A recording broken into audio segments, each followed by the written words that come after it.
জি ma'am. আচ্ছা, গতদিন ma'am আসসালামু আলাইকুম। ওয়ালাইকুম আসসালাম। গতদিন আমরা অধ্যায় 9 থেকে পাঠ 2 নিয়ে আলোচনা করেছিলাম। বাড়িতে কিভাবে নিরাপদে থাকা যায়, ঘরের বাইরে নিরাপদে থাকার উপায় এবং প্রাথমিক চিকিৎসার বাক্সে কি কি উপকরণ থাকে এবং সেগুলো আমাদের কি কি কাজে লাগে, এগুলো নিয়েই তো আলোচনা করেছিলাম, তাই না? ম্যাম প্রাথমিক চিকিৎসার বাক্সটা কিন্তু আপনি লিখতে বলছিলেন, লিখেছো? মানে আঁকতে বলছিলেন ওটা। জি লিখেছো? ম্যাম। আচ্ছা, একটু দেখি তো জি কেমন ম্যাম। এঁকেছো। কেমন এঁকেছো, খাতাটা উঁচু করো। ম্যাম কে কে এঁকেছো দেখাও। সুন্দর হয়েছে। আর কে এঁকেছো? Thank you Sumaiya.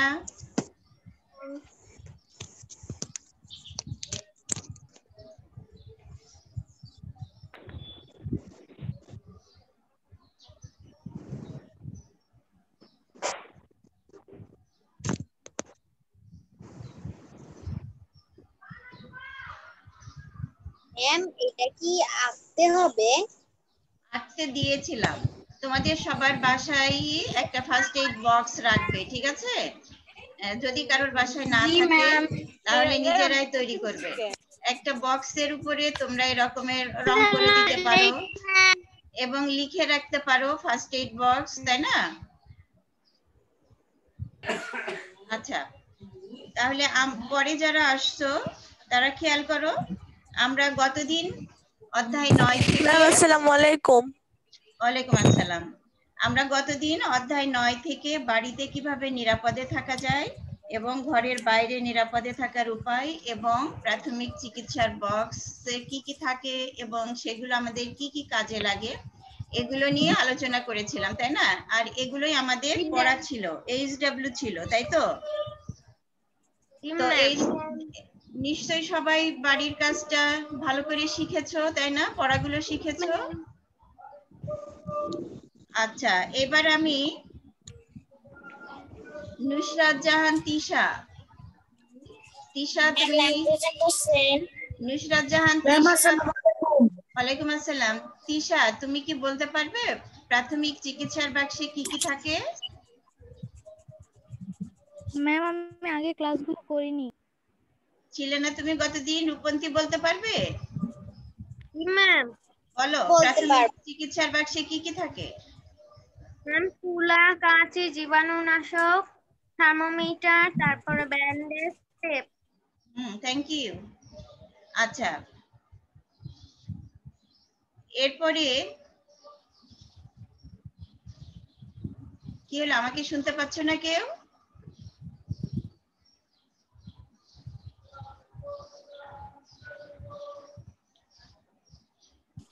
নেটেতে সমস্যা করছে মনে হয়। আচ্ছা, এরপরে কনক, কনক বলো তো বাড়িতে নিরাপদে থাকার 2টি উপায় বলো।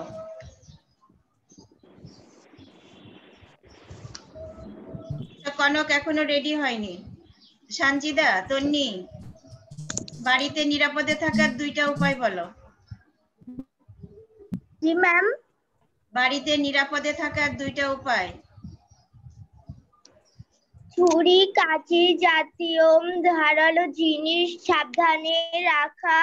সাবধানে ব্যবহার করা, আগুনের ব্যবহারে সতর্ক থাকা। আচ্ছা, ঠিক আছে, তাহলে আজকে আমরা আমাদের মূল আলোচনায় চলে যাই। আজকে আমরা অধ্যায় 9 থেকে পাঠ 3 এবং 4 নিয়ে আলোচনা করব। 2টা পাঠ নিয়ে যেহেতু আলোচনা করব সেহেতু আমরা একটু তাড়াতাড়ি যাব, ঠিক আছে? Okay ma'am. তোমরা তোমাদের বইয়ের 74 পেজ বের করো। 74। ম্যাম আসসালামু আলাইকুম। ওয়ালাইকুম আসসালাম। ম্যাম বের করেছি।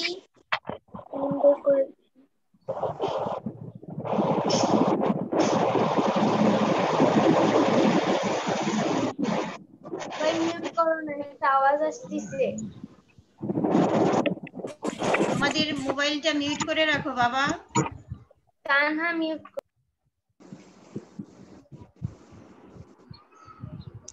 তানহা থেকে শব্দটা আসছে। যার বাসা থেকে শব্দটা আসে সে মিউট করে রাখবে, তাহলে আর আমাদের ডিস্টার্ব হবে না। তাহলে তোমরা তোমাদের বইয়ের পেজ নাম্বার 74 বের করেছো, পার্ট 3। ঠিক আছে, আজকের তারিখটা লিখো তোমরা তোমাদের খাতায়, আজকের তারিখ এবং অধ্যায়টা লিখো।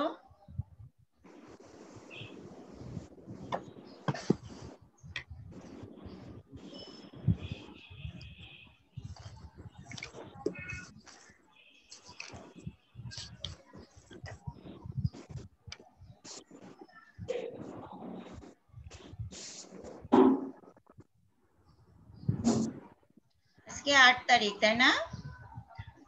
জি ম্যাম।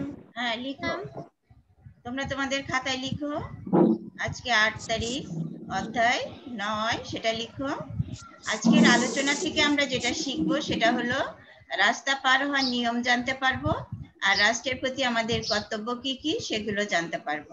ঠিক আছে, রাস্তা পারাপারের নিয়ম জানতে পারবো এবং রাষ্ট্রের প্রতি আমাদের কি কি কর্তব্য রয়েছে সেগুলো জানতে পারবো। তাহলে আমরা প্রথমে পার্ট 3 নিয়ে আলোচনা করব, রাস্তায় নিরাপত্তা রক্ষা। আমরা কখনো কখনো রাস্তায় দুর্ঘটনায় পড়ি, এজন্য পথ চলায় সতর্ক থাকতে হবে। তোমরা সতর্ক শব্দটার নিচে আন্ডারলাইন করো, সতর্ক শব্দটার নিচে আন্ডারলাইন করো, সতর্ক করেছো? ম্যাম করেছি। আচ্ছা, এতে দুর্ঘটনা এড়ানো সম্ভব। ঠিক আছে, রাস্তায় যদি আমরা সতর্ক থাকি তাহলে দুর্ঘটনা এড়ানো সম্ভব। রাস্তা পার হওয়ার সময় অনুসরণ করতে হয় এমন 3টি সাধারণ নিয়ম জেনে নিই। এই 3টির নিচে আন্ডারলাইন করো। ম্যাম দিয়েছি। আচ্ছা, তাহলে এখন আমরা 3টা নিয়ম শিখবো, সেই সাথে আমি যদি আরো কিছু দেই তাহলে লিখবে সেটা। এখন এক নাম্বার নিয়মটা দেখো, আমরা রাস্তার মাঝখান দিয়ে না হেঁটে ফুটপাথ দিয়ে হাঁটবো। ফুটপাথ, বইয়ে যে বানানটা আছে সেই বানানটাই লেখো, ফুটপাথ। ঠিক আছে, ফুটপাথ। হ্যাঁ, হেঁটে এবং হাঁটবো দুইটা বানানেই কিন্তু চন্দ্রবিন্দুর আছে, সেটাও তোমরা দেখবে, খেয়াল করবে। তাহলে এটা হলো 1 নাম্বার নিয়ম, আমরা রাস্তার মাঝখান দিয়ে না হেঁটে ফুটপাথ দিয়ে হাঁটবো। 2 নাম্বার, রাস্তা পারাপারে আমরা ওভারব্রিজ ব্যবহার করব। এখানে 2 নাম্বার ব্যবহার করব। রাস্তা পারাপারে ওভারব্রিজ ব্যবহার করব। যেখানে ওভারব্রিজ আছে সেখানে আমরা ওভারব্রিজ দিয়ে রাস্তা পার হব। এরপরে নিচেই দেখো, রাস্তার দুপাশ ভালো করে দেখে জেব্রা ক্রসিং দিয়ে রাস্তা পার হব। রাস্তা পার হব। হ্যাঁ, তোমরা জেব্রা ক্রসিং এর একটা চিহ্ন দেখতে পাচ্ছ, রাস্তায় সাদা কালো দাগ দেওয়া থাকে। জি ম্যাম। আচ্ছা, আমরা সেই দাগ দেওয়া জায়গা দিয়ে রাস্তা পার হব, এটাই হলো জেব্রা ক্রসিং। তাহলে আমাদের যেখানে ওভারব্রিজ আছে প্রথমে আমরা সেখান দিয়েই সেই ওভারব্রিজ ব্যবহার করেই রাস্তা পার হব। যেখানে ওভারব্রিজ নেই সেখানে আমরা জেব্রা ক্রসিং দিয়ে রাস্তা পার হব। ঠিক আছে, আর আমরা হাঁটার সময় রাস্তার মাঝখান দিয়ে না হেঁটে কি করব, ফুটপাথ দিয়ে হাঁটবো। ফুটপাথ তো উপরের ছবিতে দেখতে পাচ্ছ তোমরা, এই যে লোকগুলো ফুটপাথ দিয়ে হাঁটছে। জি ম্যাম। আচ্ছা, তারপরে দেখো আরেকটা আমি এখানে 4টা নিয়ম লিখতে চাচ্ছিলাম। 4 নম্বরে তোমরা এই যে সাদা জায়গাটা আছে না তোমাদের বইয়ে, ফাঁকা জায়গা আছে, 3 নম্বরের পরে এখানে লিখে রাখো ট্রাফিক আইন মেনে চলবো। এখানে আমি একটা ট্রাফিক আইন মেনে চলবো। হ্যাঁ, ট্রাফিক আইন মেনে চলবো। ট্রাফিক আইন মেনে চলবো।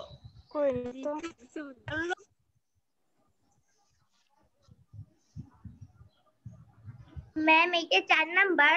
4 নাম্বার ম্যাম লিখেছি। ম্যাম। আচ্ছা, ওয়ালাইকুম আসসালাম। ম্যাম আমরা কি সবগুলোর সামনে 1 2 3 4 পয়েন্ট লিখে রাখবো? হ্যাঁ লিখে রাখো, 1 2 3 4 পয়েন্ট লিখে রাখো।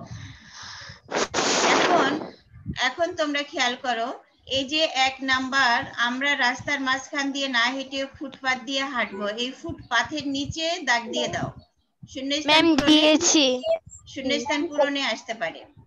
রাস্তা পারাপারে ওভারব্রিজ ব্যবহার করব, ওভারব্রিজের নিচে ম্যাম দাগ দিয়ে ওভার দাও। ব্রিজের নিচে দাগ দিয়েছি। আচ্ছা, রাস্তার দুপাশ ভালো করে দেখে জেব্রা ক্রসিং দিয়ে রাস্তা পার হব, এই জেব্রা ক্রসিং এর নিচে দাগ দিয়ে দাও।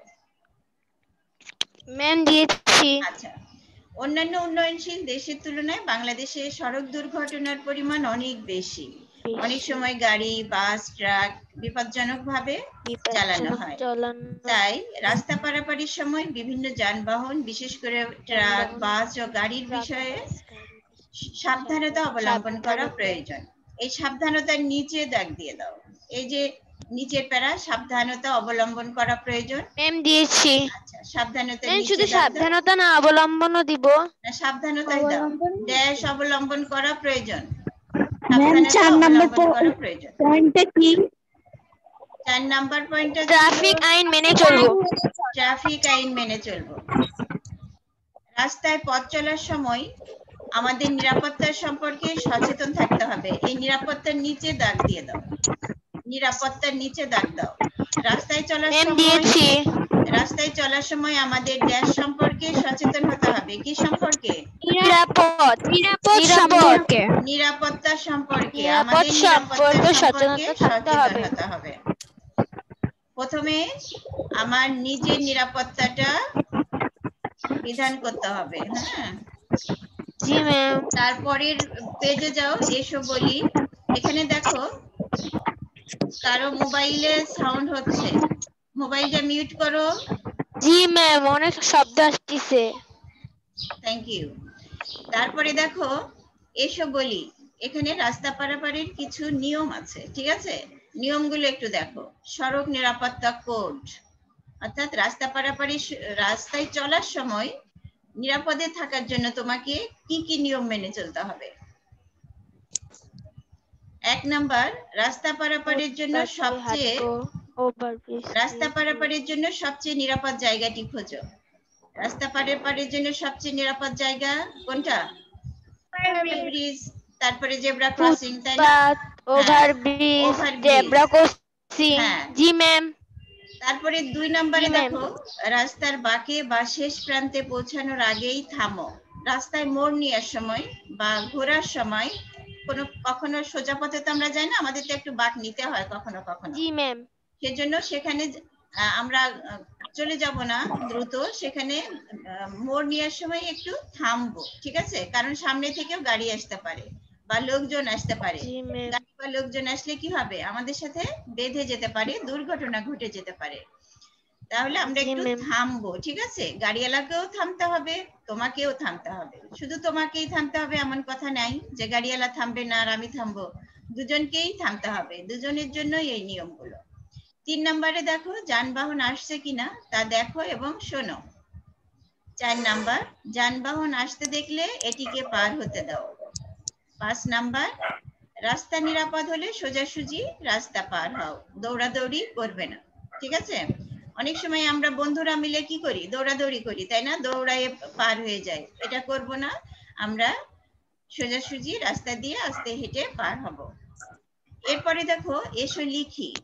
স্থানীয় সংবাদপত্রে রাস্তা পারাপারের সময় চালকদের আরো বেশি সতর্ক হওয়ার আহ্বান জানিয়ে একটি চিঠি লেখো। আমরা প্রায় দেখি যে রাস্তার চালকদের কারণে সড়ক দুর্ঘটনা ঘটে। তো আমরা চালকদের জন্য, চালকরা যাতে আরো সতর্ক হয় সেজন্য কি করতে পারি, চালকদের উদ্দেশ্যে একটা চিঠি লিখতে পারি সংবাদপত্রে, তাই না? তোমরা তো চিঠি লেখার নিয়ম সবই জানো, বাংলা ম্যাডাম শিখিয়েছে, তাই না? জি ম্যাম। তো তোমরা বডিতে যেটা লিখবে চিঠির ভিতরে, সেটা লিখতে পারো এভাবে যে, প্রিয় চালক ভাইরা, আপনার গাড়ি চালানোর সময় সতর্কতা অবলম্বন না করলে জীবন হুমকির মুখে পড়ে। রাস্তা পার হওয়ার সময় সবাই সমান গতিতে পার হয় না, কেউ অসুস্থ, কেউ বৃদ্ধ, আবার কেউ শিশু।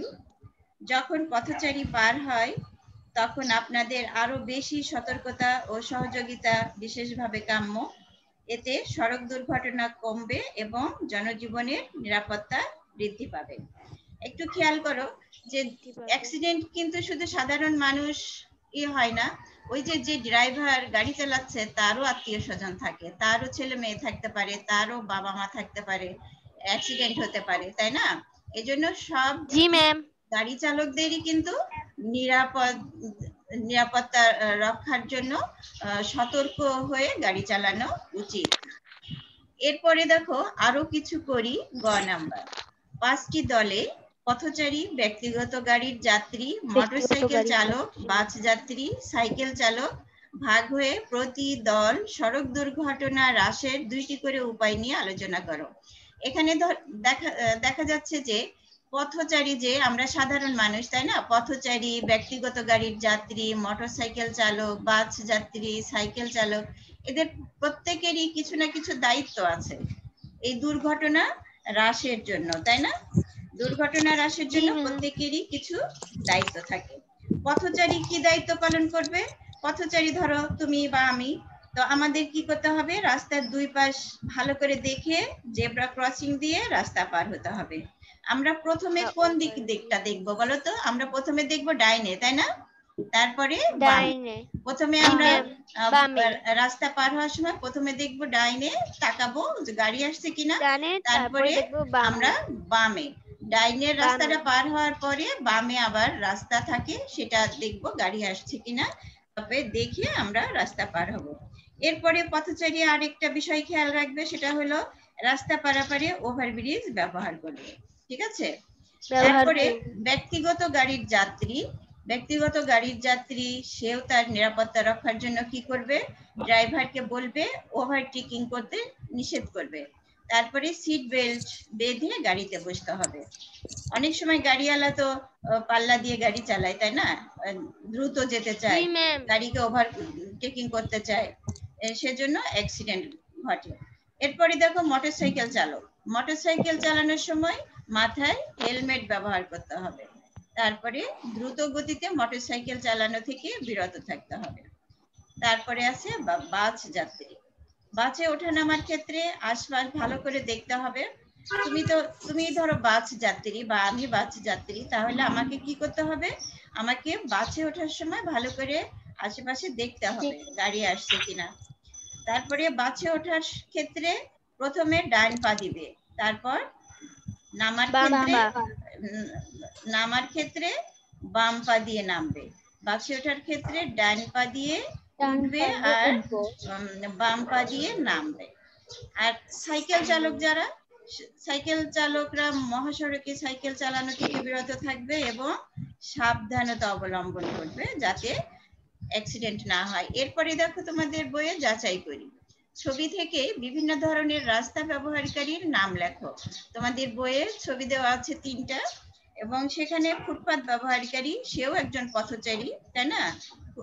যে ফুটপাত ব্যবহার করে তাকে কি বলবো? ফুটপাত ব্যবহারকারী। আর 2 নম্বরে ওভারব্রিজ ব্যবহারকারী, 3 নম্বরে জেব্রা ক্রসিং ব্যবহারকারী। জেব্রা ক্রসিং দিয়ে রাস্তা পার হবে। জি ম্যাম। আচ্ছা, এরপরে আমরা যাব পার্ট 4 এ, রাষ্ট্রের প্রতি আমাদের কর্তব্য। আমরা জানি যে আমাদের বেঁচে থাকার জন্য বা সুন্দরভাবে বেঁচে থাকার জন্য কিছু সুযোগ সুবিধা প্রয়োজন, আর সেই সুযোগ সুবিধাগুলোকে বলে অধিকার, তাই না? অধিকার। আর এই অধিকার ভোগ করতে হলে আমাদের কিছু দায়িত্ব পালন করতে হয়, কিছু কর্তব্য পালন করতে হয়, তাই না? জি ম্যাম। তাহলে আমরা আমাদের এই রাষ্ট্র কিন্তু আমাদের বিভিন্ন সুযোগ সুবিধা দিয়ে থাকে। পরিবার দেয়, সমাজ দেয়, রাষ্ট্র দেয়। পরিবার, সমাজ এবং রাষ্ট্র থেকে আমরা বিভিন্ন সুযোগ সুবিধা পেয়ে থাকি, অর্থাৎ আমাদের অধিকারগুলো পেয়ে থাকি। এই জন্য আমাদের পরিবার, সমাজ এবং রাষ্ট্রের প্রতি কিছু কর্তব্য রয়েছে, সেগুলো আমাদের পালন করা প্রয়োজন। তো আজকে আমরা দেখব আমাদের রাষ্ট্রের প্রতি কি কি কর্তব্য রয়েছে। নাগরিক হিসাবে রাষ্ট্রের প্রতি আমাদের অনেক দায়িত্ব কর্তব্য আছে। শিশুদেরও রাষ্ট্রের প্রতি কিছু কর্তব্য আছে, কিন্তু প্রাপ্তবয়স্কদের কর্তব্য আরো বেশি, ঠিক আছে? নিচে রাষ্ট্রের প্রতি নাগরিকদের কিছু কর্তব্য উল্লেখ করা হলো। এই কর্তব্যগুলো আমাদের যেমন, আমাদেরও সেরকম, তোমাদেরও কিন্তু এই নিয়মগুলো মেনে চলতে হবে। তবে এখন ছোট বয়সে যেটা মানতে হবে সেটা মানবে, আর প্রাপ্তবয়স্ক হলে যেটা, সেটা তখন তোমরা মানবে, ঠিক আছে? প্রথমেই দেখো রাষ্ট্র প্রদত্ত শিক্ষা লাভ। রাষ্ট্র প্রদত্ত শিক্ষা লাভ বা শিক্ষা গ্রহণ করা আমাদের কর্তব্য, সেটা তোমাদেরও কর্তব্য, তাই না? রাষ্ট্র প্রদত্ত যে সকল শিক্ষা আছে সেগুলো আমাদের গ্রহণ করা প্রয়োজন, কারণ রাষ্ট্রের নাগরিক যদি শিক্ষিত না হয় তাহলে কিন্তু দেশ উন্নতি করতে পারবে না, দেশ এগিয়ে যেতে পারবে না। ঠিক আছে? রাষ্ট্রের প্রতি অনুগত থাকা, রাষ্ট্রের শাসন মেনে চলা, দেশের স্বার্থকে সর্বোচ্চ গুরুত্ব দেওয়া, দেশের স্বার্থকে, দেশের স্বার্থের নিচে দাগ দিয়ে দাও, দেশের স্বার্থের নিচে দাগ দাও। আমরা কোন স্বার্থকে আগে গুরুত্ব দিব? দেশের স্বার্থকে, দেশের স্বার্থকে আগে গুরুত্ব দিব আমরা। তারপরে আইন মেনে চলা, দেশের শান্তি শৃঙ্খলা রক্ষার জন্য আমাদের দেশের সকল আইন মেনে চলতে হয়। আইন অমান্য করলে শাস্তি ভোগ করতে হয়, আইন অমান্য করলে কি করতে হবে? শাস্তি ভোগ করতে হবে। হ্যাঁ, শাস্তির নিচে আন্ডারলাইন করো।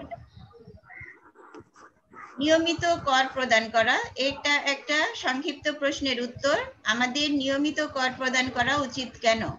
তোমরা ওই নিয়মিত কর প্রদানের ওখানে ফাঁকা ঘরটাতে লিখে রাখতে পারো, আমাদের নিয়মিত কর প্রদান করা উচিত কেন। প্রশ্ন পাশেরটাই হলো বর্ণনা, যেটা উত্তর। ঠিক আছে? এই যে নিয়মিত কর প্রদান করা উচিত কেন, ঠিক আছে? তো উত্তরটা পাশেই, যে বর্ণনার মধ্যেই আছে, নিয়মিত কর দেওয়া নাগরিক হিসেবে আমাদের কর্তব্য।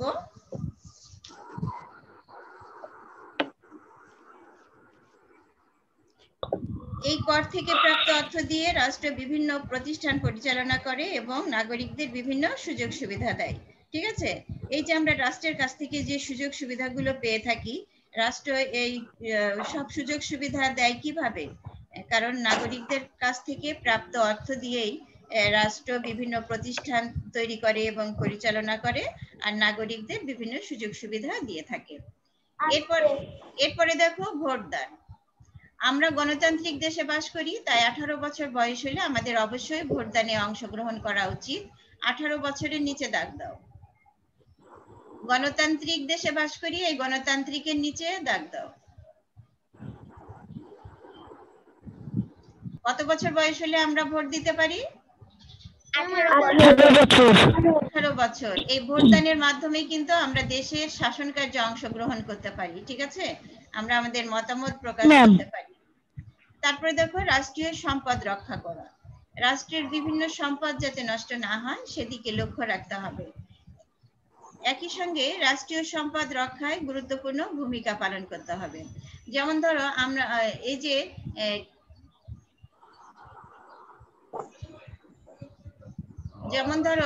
বিদ্যুৎ, এটা একটা রাষ্ট্রীয় সম্পদ, তাই না? বিদ্যুৎ, পানি। আমরা আমাদের বাসায় কি করব? যখন আমরা টেলিভিশন দেখে আবার উঠে চলে যাই, ধরো তুমি গোসল করতে যাবে, তখন কি করবে? টেলিভিশনটাও কিন্তু বন্ধ করে যাবে, ফ্যান, লাইট এগুলো বন্ধ করে যাবে, চালু রেখে যাবে না। ঠিক আছে?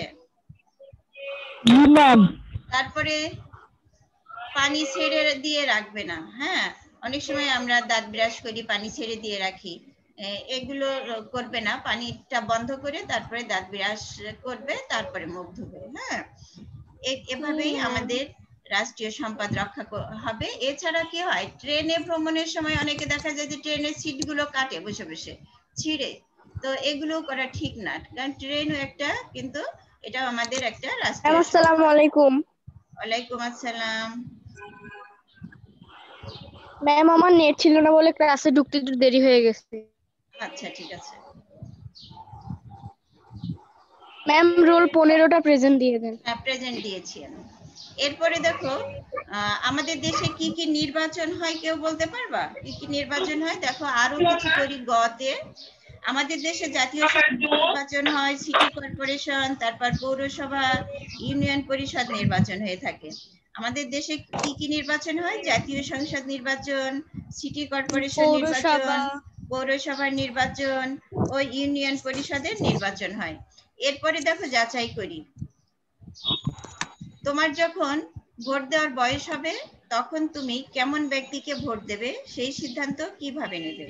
যখন তোমার বয়স 18 হবে তখন তোমার অনেক বুদ্ধি হবে, তুমি দেশ সম্পর্কে, দেশের মানুষ সম্পর্কে জানতে পারবে, রাজনীতিবিদ সম্পর্কে জানতে পারবে, তখন তুমি দেখবে সৎ, যোগ্য এবং শিক্ষিত ব্যক্তিকে ভোট দেবে। ঠিক আছে, সৎ এবং যোগ্য লোককে ভোট দেবে।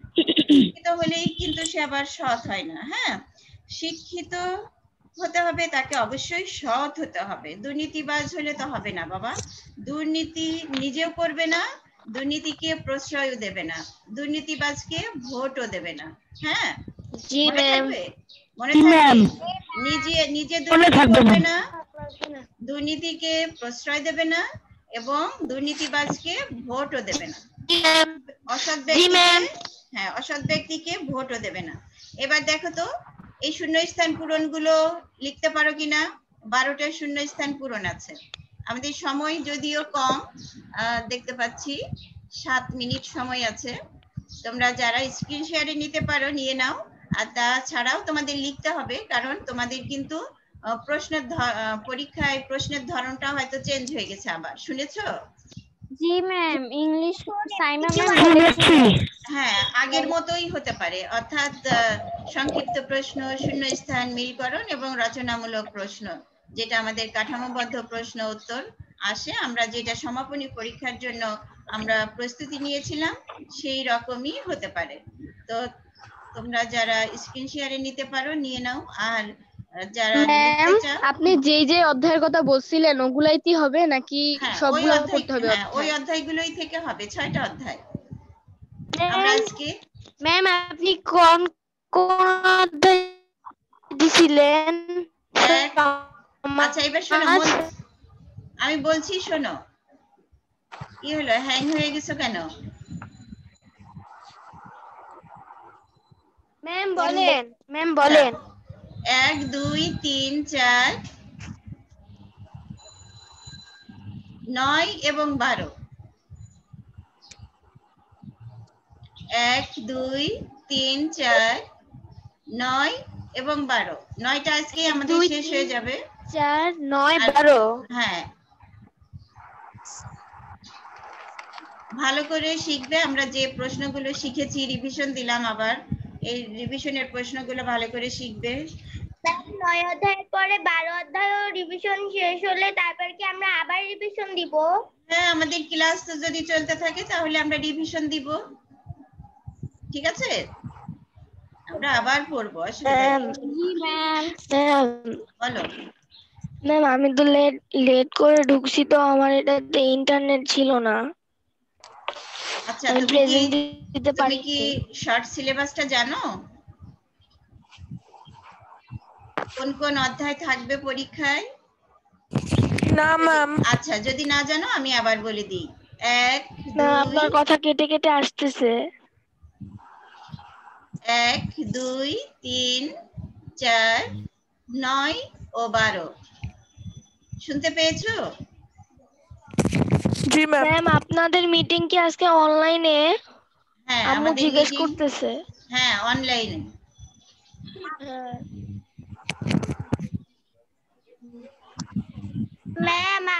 ম্যাম, শূন্যস্থানে তো একটা লাল কালি একটা কালো কালি দিয়ে দাগ দেওয়া, তাহলে কি আমরা আচ্ছা আচ্ছা, ঠিক আছে, আমি ঠিক করে দিচ্ছি। কালো কালি যেটা সেটা তো বোঝাই যায়, সতর্ক, ওভারব্রিজ, তারপর আচ্ছা, এবার দেখতে পাচ্ছো? কি ম্যাম? আচ্ছা, এবার জি ম্যাম, এবার হয়েছে। হ্যাঁ, একটু তাড়াতাড়ি করো। ম্যাম, রোল 17 প্রেজেন্ট দিছেন। 17।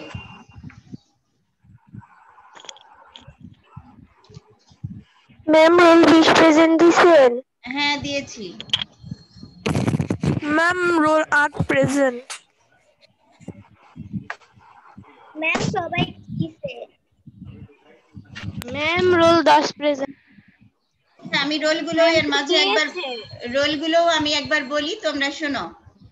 1 3 4 5 7 8 9 10 12 17 18 19 20। ম্যাম 10 দিয়েছেন? এ বাবা, দিলাম তো। দিয়েছে তো। 20, তারপরে হলো 23 24 29 30। আর কেউ আছো? ম্যাম 15 দেন নাই, ম্যাম 15 দেন নাই। 15। আচ্ছা, ম্যাম 17 দিয়েছেন। দিয়েছি বাবা। তোমরা কি শোনো না? আচ্ছা আবার বলি, শুনে না।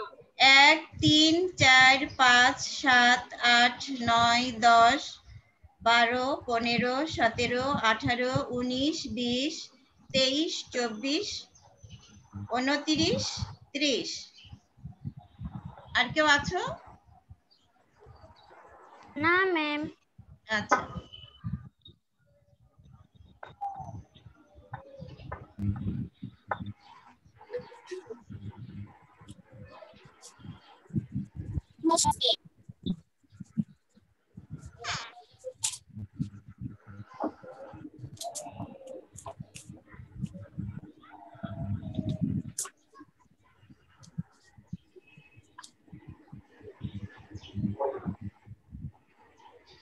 এক নাম্বার, রাস্তা পারাপারে ড্যাশ থাকতে হবে, সতর্ক থাকতে হবে।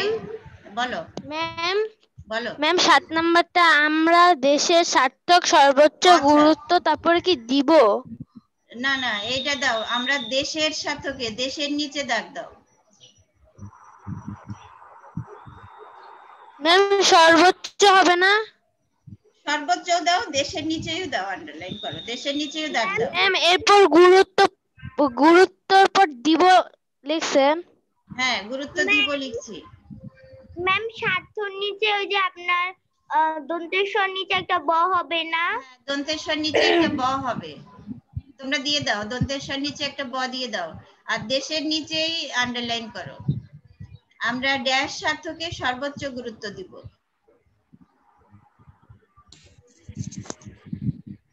ম্যাম আমরা যদি মিটিং হয় তাহলে আমাদের কি ক্লাস হবে না? আর একটু তাড়াতাড়ি করো। তন্নি, স্ক্রিন শেয়ারে নিতে পারো না?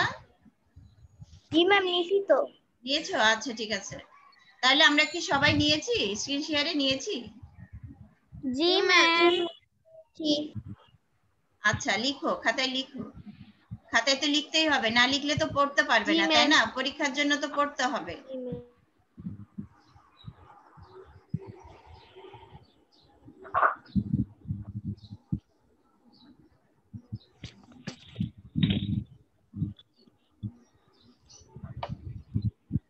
12 নাম্বার, সকলের ড্যাশ মেনে চলা উচিত, সকলের আইন মেনে চলা উচিত। আমার তিনটা আছে।